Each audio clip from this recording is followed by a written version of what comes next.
This is the story of the time that my mother tried to kill me. My parents were young, 24 or 25, and my dad had been a champion swimmer in high school. I still have some of his medals in a box somewhere. My mom wasn't much of a swimmer, but she loved the water, and we all did.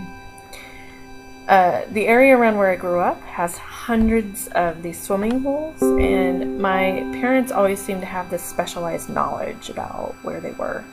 They were kind of river rat hipsters, like, we found this really cool swimming hole, you probably never heard of it. My favorite was one that you had to park a distance away from and hike in, and the road in was barred by this train that had stopped sometime in the 70s, and you had to either climb over or crawl under the part where the cars linked together. And it always scared me because I was convinced that the train was going to start moving with me between the cars. The swimming hole was ringed by these cliffs that you could jump off of, and it had this big rocky beach, and it was always my job to throw the rocks ahead of us, toss rocks ahead of us to scare off rattlesnakes. The swimming hole had this diving board that was made out of driftwood, and years later, a friend of my parents would break his neck jumping off this diving board and into a submerged refrigerator. He had to wear a halo. It was really gross. I remember my dad's best friend Rocky was there, pretending he was drowning by going under and putting his hand up and counting 5, 4, 3, 2, 1, and then submerging completely underwater.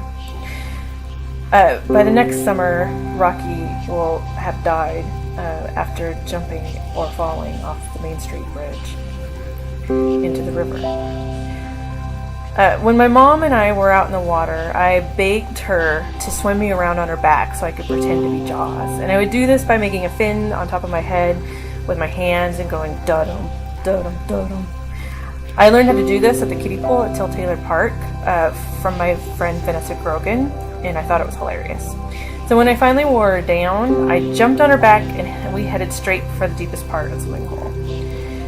What happens next is a matter of great debate in my family. My mom says I was jerking around and she couldn't keep me up anymore. I say she's the one who thought it would be prudent to take a 4-year-old pretending to be Jaws into the deep end. She says I was pulling her underwater, and I say she was putting her hand on my head and pushing me down. She says she was trying to get above water to call my dad for help, and I say she was trying to drown me. What I remember is the way that the light looked under the water and how I could see the rocks around the swimming hole shift and melt in the waves, and I desperately needed to take a breath and just taking in big gulps of river water instead. The story ends with my dad swimming out to get me and then yelling at both of us. My mom has had a rough few years. She's had some chronic illnesses, and she had open heart surgery in September. Even when she was at her sickest, and even going into heart surgery, I never saw her as scared as she was that day. That day she seemed so clearly in the wrong, but 30 years later, more than 30 years later, I can imagine how scared she must have been.